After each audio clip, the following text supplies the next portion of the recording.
Good morning, everyone. Welcome back to the shed. I am Lonnie. Hey, welcome back. I'm Candace. And this morning we're going to pull some orders. We have like 24 things going out today, but also I wanted to cover a question we got real quick from Eric at West First Books. Happy anniversary. Question: I am a book reseller. I am sitting at 300-ish subscribers. I'm trying to upload 3 days a week on my eBay experience, lifestyle, what sold, etc. What do you recommend for a YouTube creator like me under 1,000 subs? Thanks. Okay, what do you think, Candace? First off, just the first thing he says, he's a book reseller. I love that he's got a specialty, that he's really narrowed down on what I'm assuming he likes to sell, what he's knowledgeable in. So that's great. You have a leg up in that way, because that's going to narrow down some of your competition out there, I think. Now, what you need to do is just focus in and figure out what works for your channel. And I know one thing is to kind of show your process of how you source and share your knowledge of the tools you use. What do you think? Yeah, I agree. I think focus is important, and I'm looking at your channel right now, and last 6 videos, 1, 2, 3, 4 of them are about reselling. Here's one from church, and then here's one where it might be about reselling, I don't know, but the title says went to urgent care on my birthday, but the name of the channel is West First Books, Eric West First Books. So I mean, you could put whatever kind of videos you want on your channel. However, this is off brand, Off topic, yeah. and this might be off brand too. I'm not sure. So, but that's up to you. But just going by the title, that's not going to pull in your viewers that are interested in books. Right. And most of the people, I imagine anyways, I don't know how long, maybe you've rebranded the channel over the years, something like that. I imagine most of these 331 subscribers you have are here to hear about books. And although, I mean, you do have some views here, that's probably not a good strategy there if you're trying to grow the channel. The other thing I would say is, you mentioned three days a week with videos. Consistency is like the biggest thing. Like, just uploading regular and not quitting, because like you're experiencing now, you are not getting many views. You're getting 16, 13, 20, 10, 8. These are the reselling videos. 13, 43, 13, 9. That is the case with all brand new YouTube channels. You're going to upload, you're not going to get views. So most people, when they do that for a little while, and then ultimately they quit because it's just not fulfilling. Like, you're making all these videos and nobody's watching. Yeah, you feel like no one's watching, but you really just have to stick to it, you know, if you want to. Mm-hmm.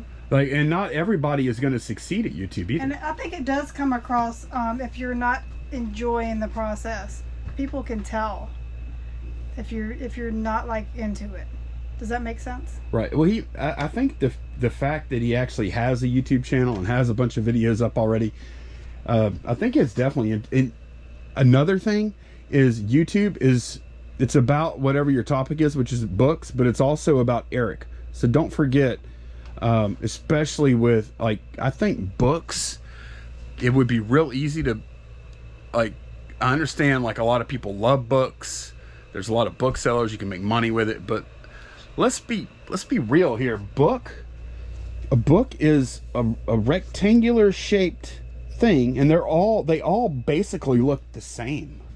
Especially older books that are hardcover, they all just look like these rectangles. So yeah, if you're pulling orders or whatever, if you're just talking about your books or showing what you sold, I would try to have at least one story per video. Find a book that's interesting, put a story out there about it, whether it be how you purchased it, how you acquired it, or just a good story about the book, something interesting about it. Because the people that are tuning in are going to be interested in books, so they're going to want to hear that stuff.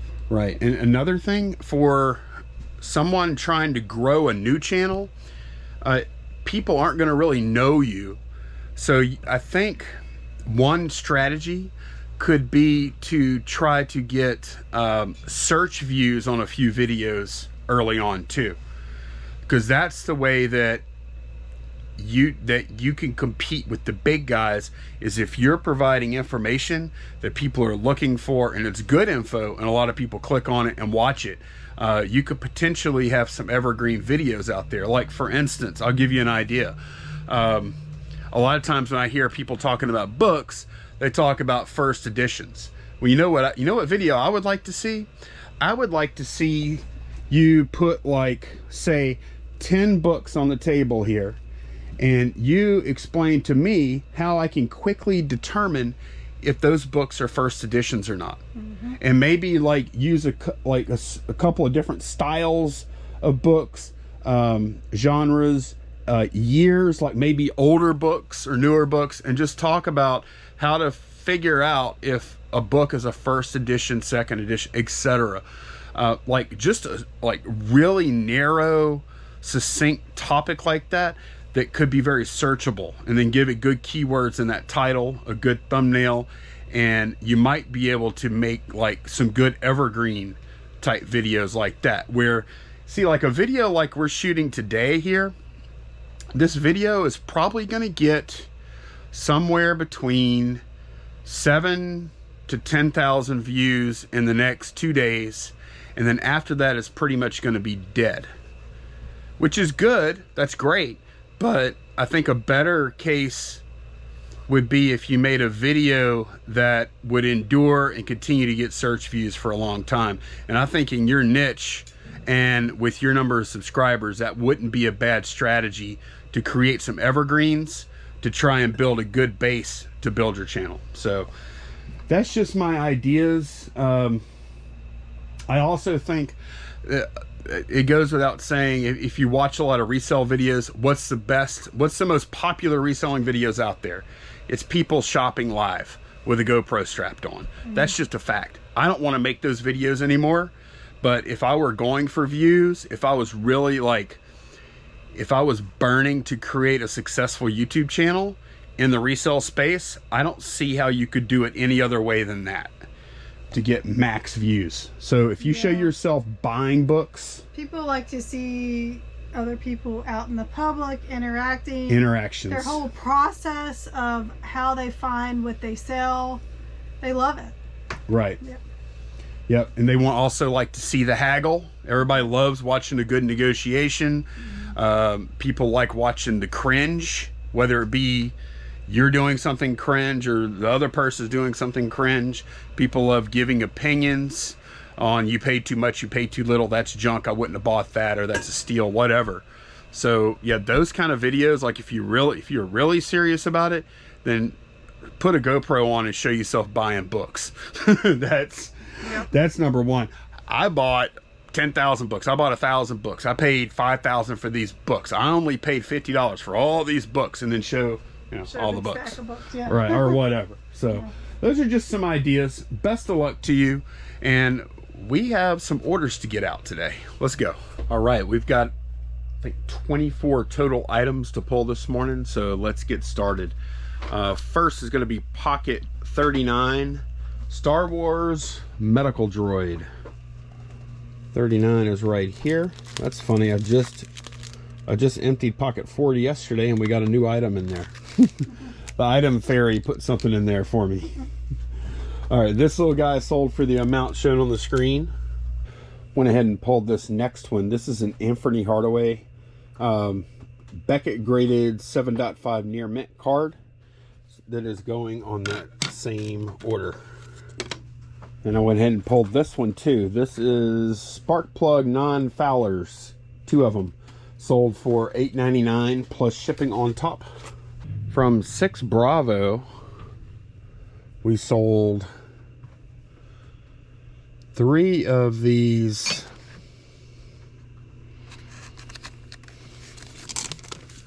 if y'all see this right here, she is wearing a bathing suit, by the way.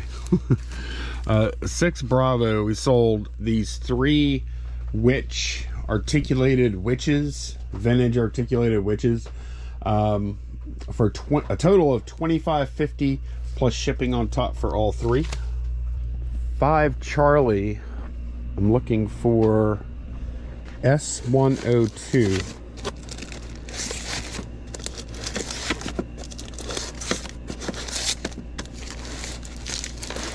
It's actually at the very front. It's an FGA Gem Mint 10 Frank Thomas rookie that sold for $21.24 plus first class package shipping on top. Pulled another auto part. This is a steel body fuel line connector that sold for $7.99 plus ship. Then from 1B, sold a Dirk Nowitzki card.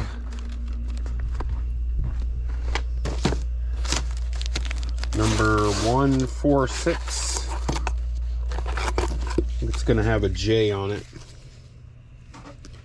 Here we go. Right here. This Dirk Nowitzki rookie card sold for $12.74 plus shipping on top. This one's going to go eBay standard envelope. And 6 Echo sold 190 poker chips. Just gotta get to them right here. Here we go. They're all in here. This is fairly heavy, probably about, yeah, look, it's almost 3 pounds. So this is gonna get slid into a padded flat rate envelope and shipped for, I think, $8.20, something like that. But that sold for $22.49 plus shipping on top. Okay, we have an order with a bunch of Star Wars figures on it. So we've got a Leia going out, and then from this same shelf, a Darth Vader going out. I'll go ahead and put him here for now. Then from 10 Echo, we have a Lando. I think that one's in the order too. Right here. And then we have an Emperor's Royal Guard right here that are going on the order. Then one more figure on that order, this Emperor Palpatine. And then one more item on that order is this Donkey Kong country game for Game Boy. So all this is on one order. MU8 220 Sheer Sin. Not a whole lot of cosmetic left in this drawer, so it should be pretty quick. Yeah, so 2 of these right here. These sold for a total of $30. Then on 3 Bravo, sold this guy right here. This is Dungeons and Dragons Pool of Radiance for IBM PC. It was complete in box, and this is actually one of my favorite games of all time. I used to play this on Commodore 64 when I was a kid. If this were on Commodore 64, I would have kept it, but it was for IBM. That sold for $49.99 plus shipping on top.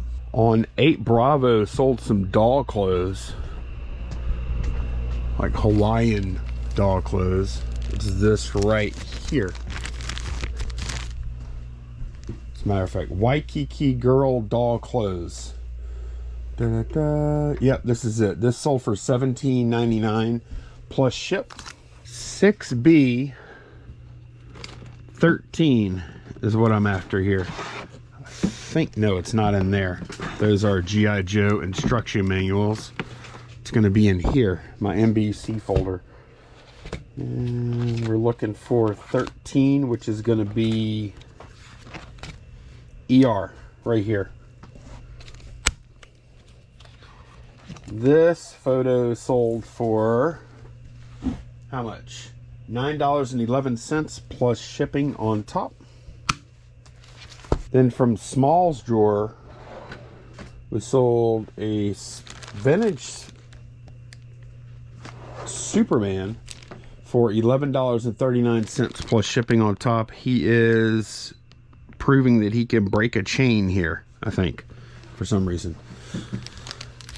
CC12. So right here, we sold a neti pot for $9.99 plus shipping on top. Also from CC12, sold a lot of, what does that say? Okay, right here, they're in this package. These neon insect repellent bands that sold for the amount shown on the screen. Then also in that same order, we sold a starting lineup from SU9.